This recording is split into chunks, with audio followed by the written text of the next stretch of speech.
வணக்கம். இன்றைக்கி இந்த காணொளியில் நாம் ஃபேஸ் ட்ரா பண்ணுறதுக்கு அவுட்லைன் எப்படி கொடுக்குறது அப்படிங்கிறத பார்க்க போகிறோம். ஏற்கனவே நான் பகுதி 1, 2, 3ன்னு பதிவிட்டிருக்கேன். அந்த காணொளிகளை பார்த்துட்டு நீங்கள் இந்த காணொளியை பார்த்தா உங்களுக்கு ஓரளவு புரியலாம். எந்த ஒரு ஓவியம் வரைகிறதா இருந்தாலும் நம்ம அவுட்லைன் கொடுத்து தான் வரைய ஆரம்பிப்போம். இப்போ பார்த்திங்கன்னா நான் ஒவ்வொரு பாக்ஸாக வரைஞ்சிக்கிட்டு வந்துட்டுருக்கேன்.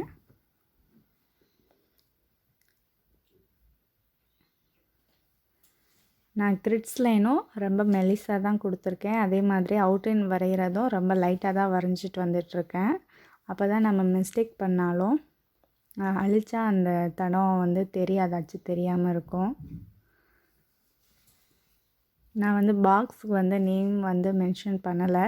A0 A1 அப்படின்ட்டு கொடுக்கல. நான் பாக்ஸை கவுண்ட் பண்ணியே தான் இப்போ வரைஞ்சிட்ருக்கேன்.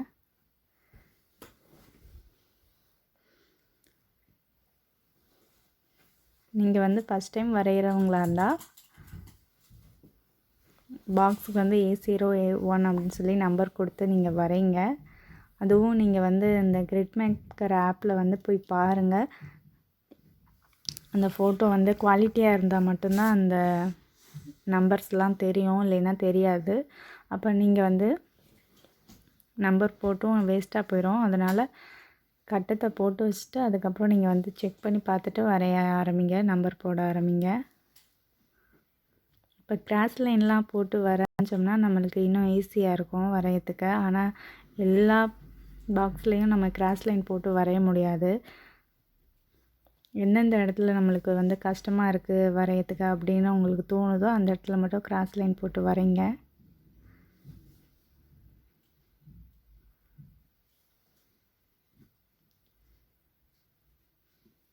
இப்போ நான் கண் வரைஞ்சிட்ருக்கேன். இது நான் ஸ்பீட் வச்சுருக்கனால வேகமாக வரைகிற மாதிரி இருக்கும். நீங்கள் மெதுவாக பொறுமையாகவே வரைங்க. நம்ம சம்டைம்ஸ் பாக்ஸ் சேஞ்ச் பண்ணி வரைஞ்சிருவோம். அதனால் நீங்கள் பொறுமையாகவே கவுண்ட் பண்ணி வரைங்க.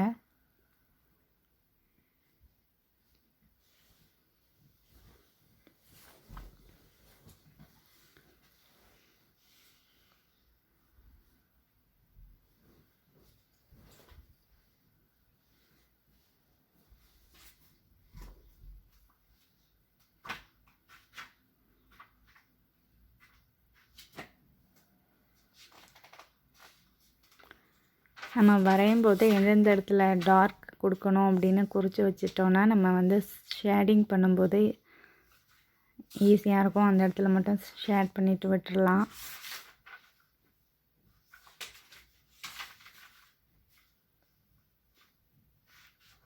இந்த கிரிட்ஸ் லைன் இந்த கண், மூக்கு, வாய் மேலே வந்திருக்கனால எனக்கு ஈஸியாகவே இருந்துச்சு அவுட்லைன் கொடுக்கறது. நீங்களும் அந்த மாதிரி அவுட்லைன் வரையும்போது இந்த கிரிட்ஸ் லைன் பார்த்து தான் நீங்கள் வரைய ஆரம்பிக்கணும். இல்லைன்னா நம்ம ஃபோட்டோவை இன்னும் கொஞ்சம் கிராப் பண்ணிக்கலாம்.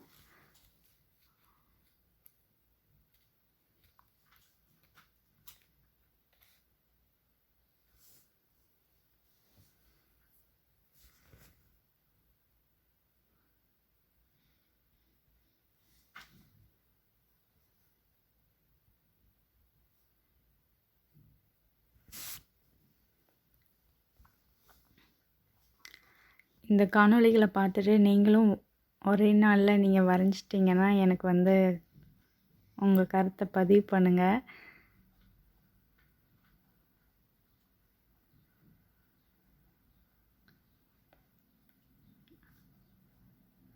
இப்போ பார்த்திங்கன்னா நான் அவுட்லைன் வரைஞ்சி முடிச்சிட்டேன்.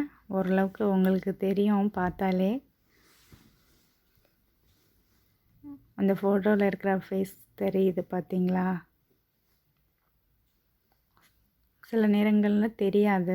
அப்போ நீங்கள் கவலைப்பட வேணாம். ஃபேஸ் தெரியலேன்னு சொல்லிவிட்டு நம்ம ஷேடிங் பண்ணும்போது ஃபேஸ் வந்துடும் ஓரளவுக்கு. இது நான் ஃபஸ்ட் டைம் வரைஞ்ச அவுட்லைன். பார்த்திங்கன்னா ரொம்ப அழுத்தி போட்டிருப்பேன். உங்களுக்கு தெரியும்னு சொல்லி நான் வரைஞ்சிருந்தது. ஆனால் நீங்கள் இந்த அளவுக்கு மெலிசாக வரைஞ்சாதான்